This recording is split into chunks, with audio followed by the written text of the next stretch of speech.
자, 이번 청주는 우리 민주당 후보들을 민주당 당원들과 우리 청주 시민들이 다 선택하신 거죠? 네! 저나 당 공관위에서 지정하거나 선택할 수도 있지만 우리 당원들하고 우리 시민들한테 맡겨드렸더니 새로운 인물로 다 선택하셨습니다. 이제 책임져 주시는 겁니까? 네! 꼭 책임져 주셔야 됩니다. 네! 대한민국의 주인이 여러분들 아닙니까? 맞습니다. 이 나라의 주권자 아닙니까? 맞습니다. 대통령이 행사하는, 국회의원이 행사하는, 시장, 도지사가 행사하는 모든 권력 다 여러분이 준 권력 아니겠습니까? 맞습니다. 그런데 여러분이 준 권력으로 여러분이 정말 피땀 흘려 번 돈으로 낸 세금 그 재원으로 저 사람들 뭐 하고 있습니까? 국민과 국가를 위해서 그 권력이나 예산을 제대로 쓴 게 아니라 자기 개인 뱃속 채우고 권력 사유화하고 자기들 가족 가까운 사람들 범죄 은폐하고 아까 말씀하신 대로 유죄 판결 난 사람들 사면해서 공천해주고 그 권력들을 자기들이 개인적으로 사적으로 남용하지 않습니까? 결과가 뭡니까? 경제 완전히 망했죠. 네. 민생 완전히 파탄났죠. 한반도 전쟁의 위기 다시 얘기되는 평화의 위기 됐죠. 네. 거기다 민주주의까지 다 망가졌습니다, 여러분. 맞습니다. 잘된 게 뭐가 있을까요? 없습니다. 잘된 게 없습니다. 국가가 정부가 차라리 없었으면 나을지도 모르겠다 이 생각이 들 정도 아닙니까, 여러분? 맞습니다. 차라리 손대지 않았으면 경제가 이렇게 망가지지는 않았을 거다. 얘기했지만 권력이란 우리가 준 것인데 그 권력은 정말로 엄청난 영향력을 발휘합니다. 사람을 죽일 수도 살릴 수도 있어요. 청주를 살릴 수도 죽일 수도 있습니다. 대한민국을 지옥으로 만들 수도 있고 천국으로 만들 수도 있어요. 그런데 그 권력으로 지금의 이 나라를 이렇게 만들어놨습니다.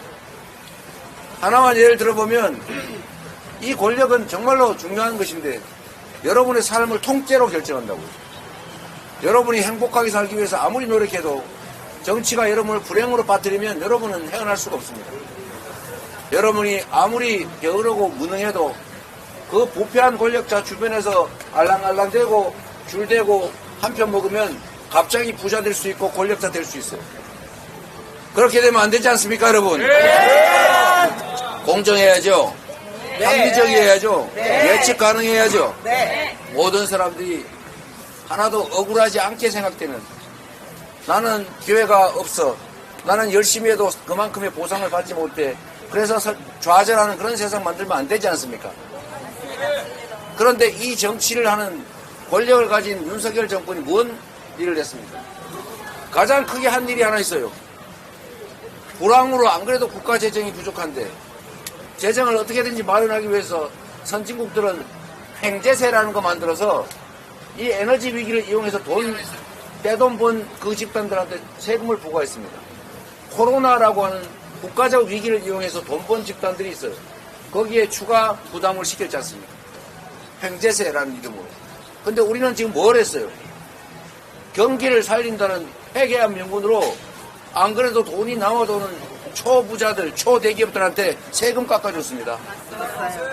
그 사람들이 돈이 없어서 투자를 못합니까? 돈은 남아도는데 투자할 곳이 없어서 쌓아놓고 있잖아요. 그런데 세금을 왜 깎아줍니까? 세금을 깎아주면 돈이 더 남으니까 투자한다. 투자할 곳이 있어야 돈이 남을 곳이 있어야 투자를 할 것 아닙니까? 그런데 서민들 세금은 올리잖아요. 여러분들 월급에 부과하는 근로소득세는 올라가지 않습니까?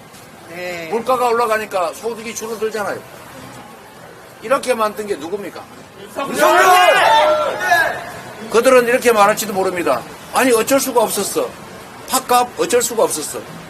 팥값을 어쩔 수가 없는지 진짜 한번 볼까요? 여러분 농산물 값이 왜 오르는지 아십니까? 농산물 값이 오르는 가장 큰 요인은 바로 전기요금 같은 공공요금 인상입니다. 지금은 농작물 생산을 노지에서 하는 경우가 거의 없어요. 거의 대부분 시설 재배를 합니다. 하우스 안에서 재배를 하기 때문에 온도 맞추고 습도 맞추고 이러느라고 에너지가 엄청나게 소모돼요. 그 에너지 가격이 올랐습니다. 엄청나게. 여러분 가게에도 부담이 되지만 에너지 가격이 오르니까 농산물 생산가가 올라가요. 요즘 노동자들을 구하기 어렵습니다. 인건비가 올라가니까. 그 중에 공공요금만 통제를 했더라도 농가의 부담이 크게 늘어나지 않아서 농작물들이 뛰지 않습니다. 그들이 그렇게 말하죠. 아니, 한전이 적자 나는데 어쩌란 말이냐. 지금까지 적자가 안 났습니까? 그런 거 떼오라고 우리 세금 내잖아요. 세금 내서 그런 걸 떼오면 공공요금 이거 관리하느라고 드는 비용을 채워 넣을 수가 있어요. 그러면 농산물 가격이 안정이 됩니다. 이것도 하나의 정책이에요. 정책을 관리를 못하기 때문에 소비가 줄어드는데 물가는 천정부지로 오르는, 성장률은 떨어지는데 물가가 오르는 이상한 현상이 벌어진 겁니다. 다른 나라는 성장률 다 회복했잖아요. 우리나라만 1.4% 떨어지고 있지 않습니까? 결국 정부의 무능입니다. 무능까지는 이해할 수가 있어요. 그런데 더 심각한 문제가 있습니다. 경제 상황을 악화시키는 나쁜 짓을 하고 있다고요. 그 대표적인 게 부자 감세, 서민 지원 삭감입니다. 경제가 살려면 이 어려운 사람들이, 골목에 있는 이 사람들이 돈을 쓸 수 있어야 되고, 그래야 슈퍼마켓 이런 집도 살고, 이런 달달한 남부업 이런 집도 음식 팔아서 먹고 살 수가 있어요. 돈이 돌아야 경제가 활성화됩니다. 그래야 국가 경제가 살아요. 그런데 지금 주머니가 텅텅 비어가지고 쓸래야 쓸 수가 없습니다. 이 집이 돈을 못 버니까 이 집 주인도 딴 데 가서 돈을 쓸 수가 없어요. 완전히 돈의 흐름이 꽉 막혀가고 있습니다. 이럴 때 돈을 풀어야죠. 사람도 이게 기가 꽉 막히면 이렇게 침 나와가지고 피 뽑으면 금방 돌아와요. 피를 많이 뽑아야 되는 게 아니라 기혈을 뚫어주는 겁니다. 경제도 똑같아요. 그래서 지금 말씀하신 것처럼 1인당 25만원 정도, 4인 가구 100만원 정도로 지역화폐로 좀 동네에서만 써라. 청주 사람은 청주에서만 써라. 그것도 대형 유통점 말고 이런 동네 가게에서만 써라. 이렇게 하니까 그때 코로나 때 어땠습니까? 좋았어요. 코로나 때 거의 5, 6개월 동안 그 이전보다 경제 성장률 곡선이 상향하고 확 돌아섰어요. 근데 그때 나라 망했습니까? 아니야. 물가 엄청나게 올라가지고 나라 망했어요. 아니야. 그때 모두가 행복했지 않습니까? 경기가 살아났잖아요. 경기가 사니까 세금도 늘어나서 국가 재정도 다시 채우지 않습니까? 이게 정책입니다, 바보. 바보야.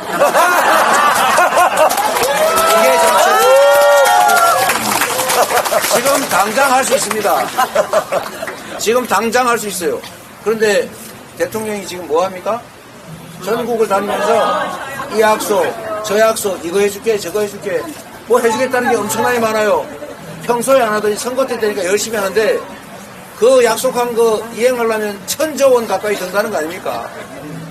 1,000조 원은 써도 되고 13조 원은 쓰면 안 됩니까? 1,000조 원은 특정 소수가 혜택 보는 그런 정책이다.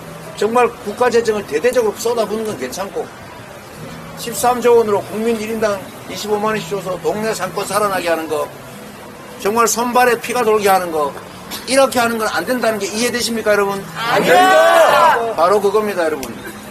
여러분이 맡긴 권력이, 여러분이 낸 세금이 여러분을 위해서, 나라를 위해서 쓰여지는 게 아니라 특정 소수를 위해서 누군가의 뱃속을 채우기 위해서 쓰여지고 있는 것입니다. 이걸 막아야 돼요. 이 권력을 가진 사람들이, 예산의 집행권을 가진 사람들이 이렇게 해가지고는 권력을 유지할 수 없구나, 이렇게 하다가는 쫓겨나겠구나, 이렇게 하면 권력을 뺏기는구나, 이렇게 생각하도록 정신이 번쩍 들게 해야 되는데 그게 바로 이번 4월 10일에 심판하는 것입니다. 표로 심판을 해서 정신이 번쩍 들게 한번 해봅시다, 여러분.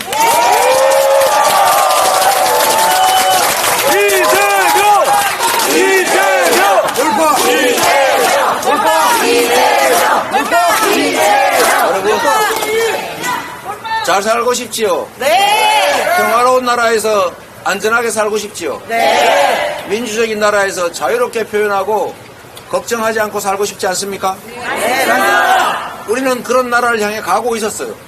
정말로 수십 년간 수많은 사람들의 피와 목숨을 바쳐가면서 민주주의 만들었고, 정말로 여러분 우골 탑 쌓아가면서 논밭 팔아, 정말 소 팔아가면서 자식들 공부시켜서 이 자리까지 왔습니다. 우리가 세계 R&D 투자 거의 최상위권, 국가 단위로 연구개발을 열심히 해서 기업들이 국제 경쟁력을 가지는, 그래서 4대, 5대 수출 강국이 됐습니다. 10대 경제 강국에 반열에 들었어요. 모두가 부러워하는 모범적인 민주국가이지 않습니까? 그런데 이게 상상도 못할 정도의 퇴행이 2년도 안 된 짧은 시간 안에 일어났습니다.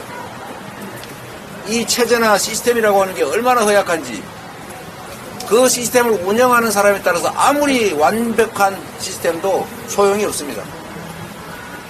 우리가 이렇게 피땀 흘려서 정말 목숨 바쳐서 만들어왔던 이 대한민국이 이제는 절망의 나라로 떨어지고 있어요. 이제 멈춰 세워야 되지 않겠습니까? 우리가 행복하게, 우리 다음 세대들은 미래가 있는 세상을, 안전하고 평화로운 한반도를 만들려면 우리가 이제 나설 때입니다. 이제 더 이상 방관할 수 없지 않습니까? 이번 4월 10일에 여러분이 이 나라의 주권자라는 것을 증명해 주십시오. 4월 10일은 우리 이광희, 용해인, 이재명, 민주당 이 당이 승리하는 날이 아닙니다. 이 날은 국민이 주권자임을 선포하시고 국민이 승리하는 날이어야 됩니다. 국민은 대한민국의 주인이에요. 윤석열, 국회의원, 정치 세력은 일꾼일 뿐입니다. 우리가 잠시 우리의 일을 맡긴 대리인 모습인 것이죠. 그 모습들이 이제 주인의 머리 꼭대기에 올라앉으려고 합니다. 주인을 무시하고 멸시하는 것도 모자라서 파한단 875원이야.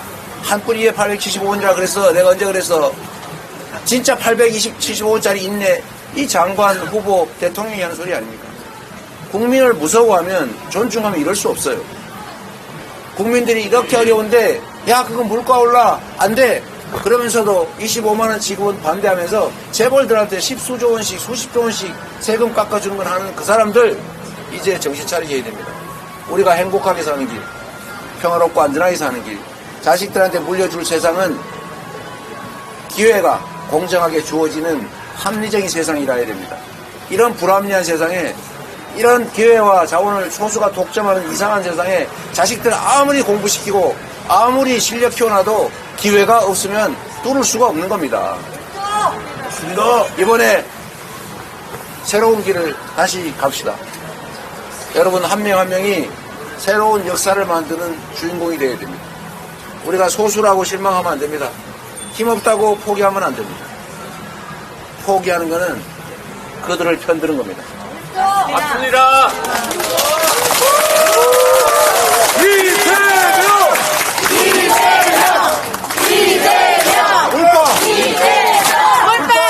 그래서 여러분 이게 중요합니다. 여러분 우리 스스로 행동하고 참여하는 거 반드시 필요합니다. 이 자리에 오신 분들이야 당연히 참여하고 행동하고 적극적으로 나서겠죠. 문제는 반쯤 관심을 놓아버린 사람들, 실망하고 좌절해서 포기하려는 사람들, 이 사람들에게 주권자로서 권력을 행사하게 해야 합니다. 포기하는 것은 당신의 삶을 이렇게 나락으로 떨어뜨리고 이렇게 힘들게 만든 그들을 편드는 것이다. 당신의 삶을 지금 현재 상태로 계속 유지하거나 더 악화시키는 길을 당신 스스로가 선택하는 것이다. 대한민국 민주공화국의 주권자로서의 권력을 행사해야 합니다. 그게 여러분의 다음 세대들이 행복하게 안전하게 평화롭게 사는 길이다. 이거를 많이 알려주고 함께 손잡고 가서 이번 4월 10일에는 확실하게 저들의 횡포를 멈춰 세우고 새로운 희망의 나라로 다시 출발합시다, 여러분.